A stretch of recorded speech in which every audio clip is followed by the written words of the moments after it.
베드로가 칼을 가지고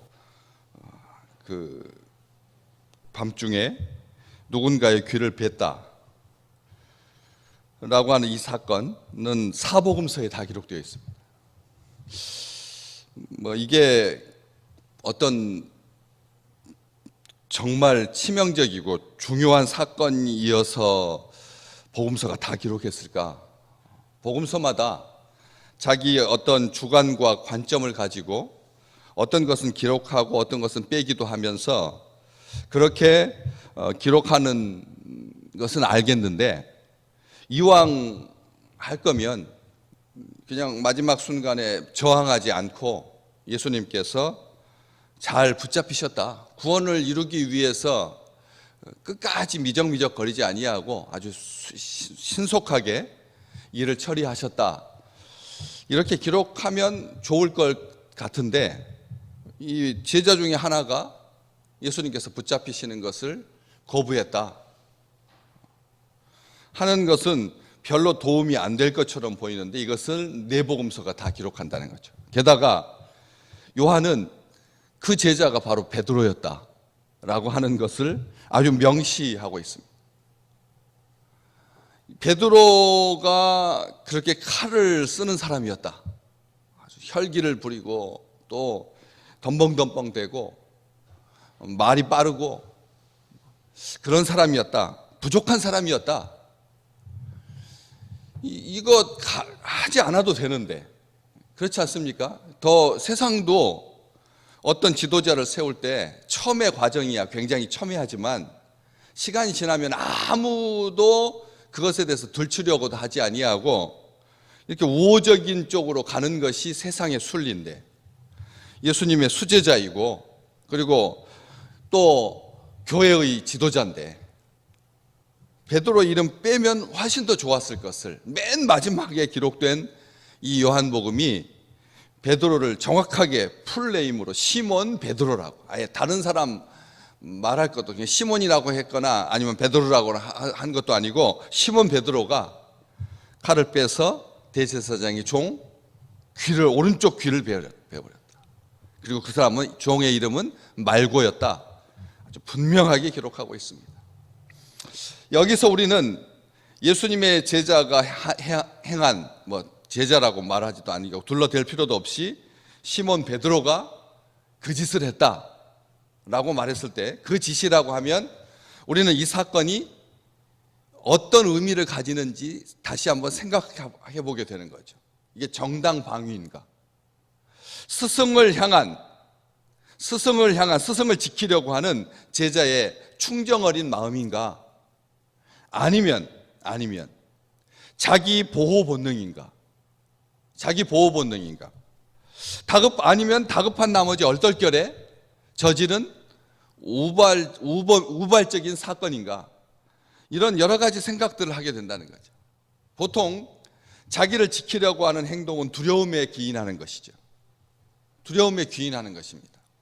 그런데 여기서 베드로가 어떤 두려움 때문에 얼떨결에 아니면 스승을 보호하기 위해서 아무런 설명이 없습니다. 요한은 딱 그 사건만, 그 정황만 정확하게 기록하고 있습니다. 베드로가 칼을 가졌는데 그것을 빼서 대제사장의 종을 쳐서 오른편 귀를 베어버리니 그 종의 이름은 말고다. 이렇게 기록하고 있습니다. 그럴 때 우리 주님께서 하신 말씀을 통해서 이 사건이 가지는 의미를 해석하게 되는 거죠. 보통 그 당시에 칼과 칼집, 이 칼과 칼집을 가지고 있는 게 완전하게 세트를 가지고 있는, 칼만 들고 다니는 것도 아니고 칼집만 있는 것도 아니고 칼집과 같이 있는 이런 무장을 하는 단체는 독립투사들, 다시 말하면 열심당원들이 무기를 소지하죠. 그렇기 때문에 예수님의 제자였던, 그것도 수제자였던 시몬 베드로가 열심당원이었나? 라고 하는 의심을 갖게 하는, 무기를 예수님의 제자들이 마지막 때 잡히시고 십자가에 죽으시고 하는 이 아주 엄중한 상황 가운데서 무기를 소지했다라고 하는 것은 준비성이 철저했다. 그리고 어떤 일이 발생할지 모르니까 그래서 사전에 준비를 단단히 했다. 여러 가지 좋은 쪽으로 설명할 수 있겠지만 무슨 평화의 나라를, 예수의 나라를, 하나님의 나라를 실현하겠다라고 하는 스승과 함께 있으면서 무기까지 소지할 필요가 있는가? 아무리 시대가 좀 위험하다고 하고 수상하다고 하겠지만 그렇다고 해서 제자인 평화의 나라를 개척해 나가야 하는 말씀의 사람이고 하나님의 백성이고 평화의 메이커이고 평화주의자이고 한데 웬 무기냐를 생각하게 됩니다. 근데 우리 주님께서 뭐라고 말씀하시냐면 베드로더러 이르시되 칼을 칼집에 꽂으라고 하십니다. 네가 왜 칼을 갖고 다니느냐 이렇게 묻지 않으십니다.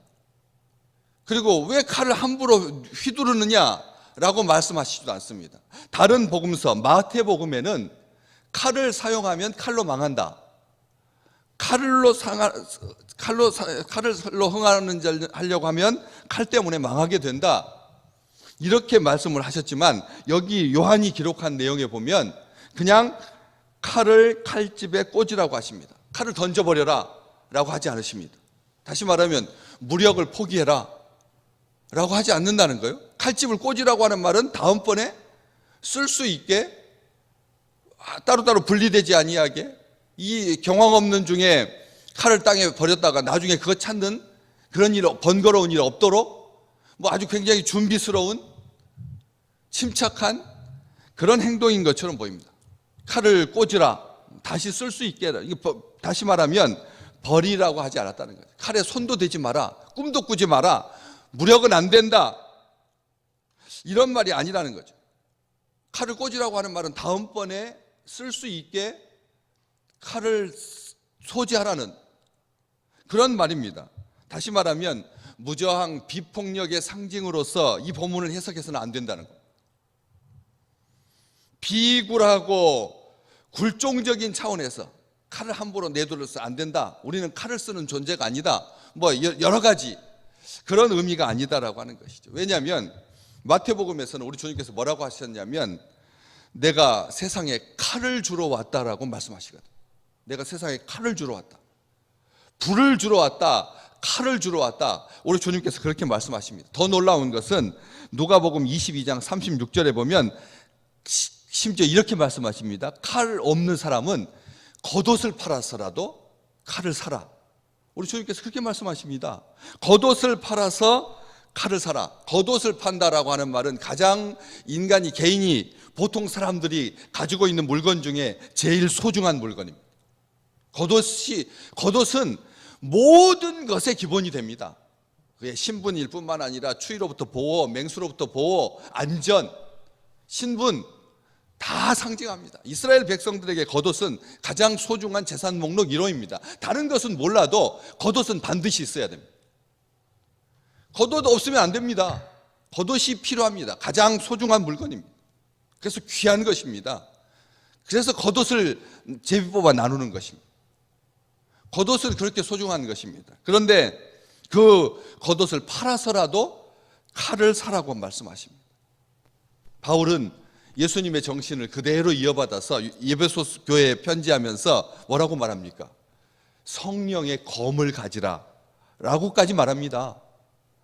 이게 실제로 칼을 말하는 건 아니지만 이 무기 소지, 영적인 전쟁에 있어서 가장 중요한 게 뭐냐? 다 방어 무기인데 성령의 검, 다시 말하면 하나님의 말씀으로 적을 무찌를 수가 있다, 승리할 수 있다 하면서 성령의 검을 가지라고까지 말합니다.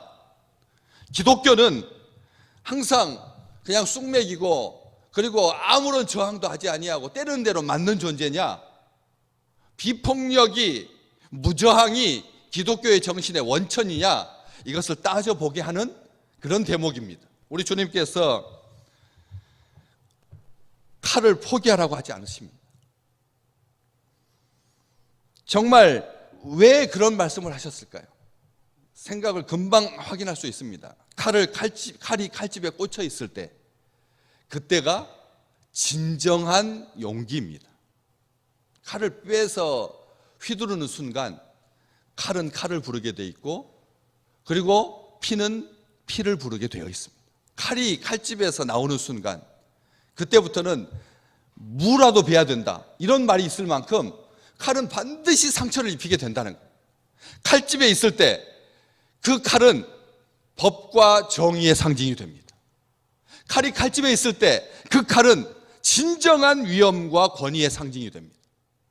어떤 왕이 칼을 휘두르던가요?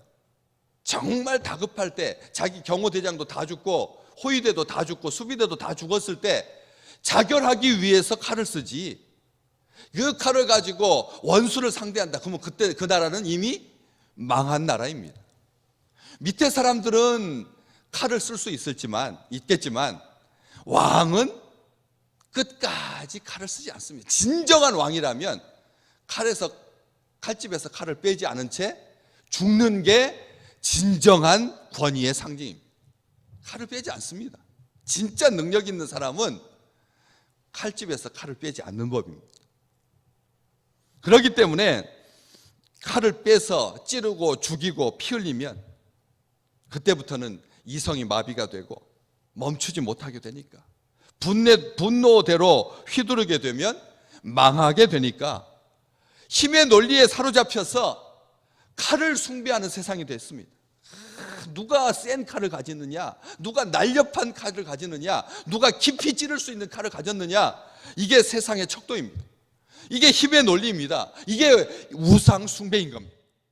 안 되면 칼로 하겠다는, 다들 그래가지고 불법한 거래를 하면서도 가슴 속에 있는 스마트폰 눌러가지고 다 녹화해놓고 녹음해놓고, 어떻게 사용될지 모르니까, 자기가 어떤 처지에 놓일지 모르니까 마지막 수단으로 불법인데도 불구하고 녹음하고 사진 찍고, 그렇지 않습니까 여러분? 안 그렇습니까?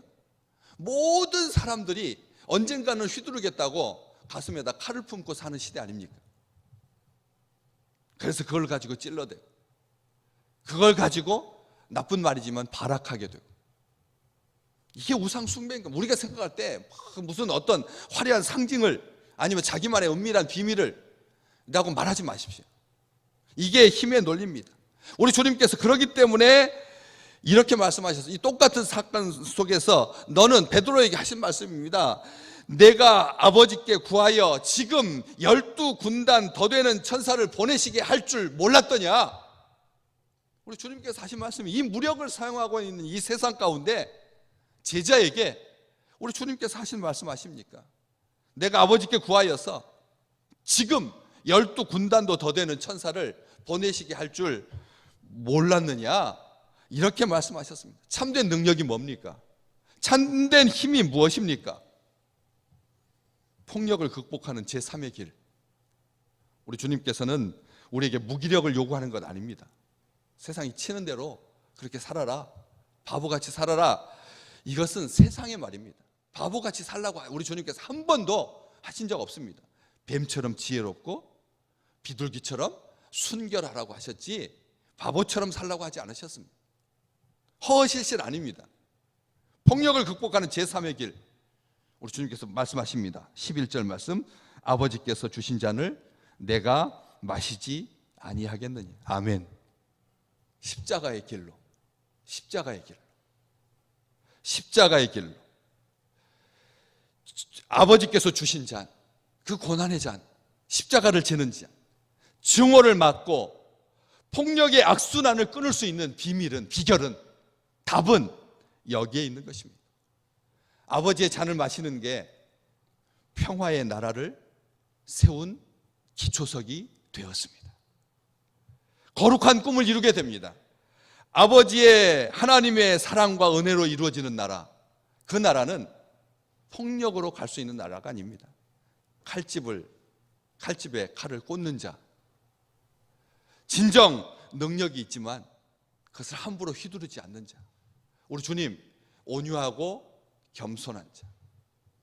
그래서 사실 엄밀하게 말하면 대제사장의 종이었던 이 말고라고 하는 사람, 종인데 이름이 나올 정도면 이 사람은 대단한 권력가지요. 사실은 대제사장의 옆에서 많은 것들을 챙겼던, 이름이 정확하게 나와 있는, 다시 말하면 불의한 체제의 하수인이었던 그 말고를, 희생양이었던 그 말고를 우리 주님께서 어떻게 하십니까? 그 자리에서 고쳐주십니다. 귀를 붙여주십니다. 이게 십자가의 길이고, 이게 평화의 길이고, 이게 하나님께서 우리에게 허락하신 길입니다. 좁은 길이고 어려운 길이지만 우리 주님께서 그 길을 가셨습니다. 우리가 굳게 붙잡아야 할 것이 무엇입니까? 오늘 우리를 살게 하는 힘은 무엇입니까? 능력은 무엇입니까? 참된 힘과 능력은 느헤미야 선지자가 예언했던 것처럼 여호와를 기뻐하는 것입니다. 여호와를 기뻐하는 것이 너희의 힘이다, 너희의 능력이다, 너희의 칼이다 말씀해 주셨습니다. 오늘 진정 우리를 신뢰하시고 우리를 사랑하시고 우리에게 생명 주신 주님의 능력이 나타나시기를 주의 이름으로 축복합니다.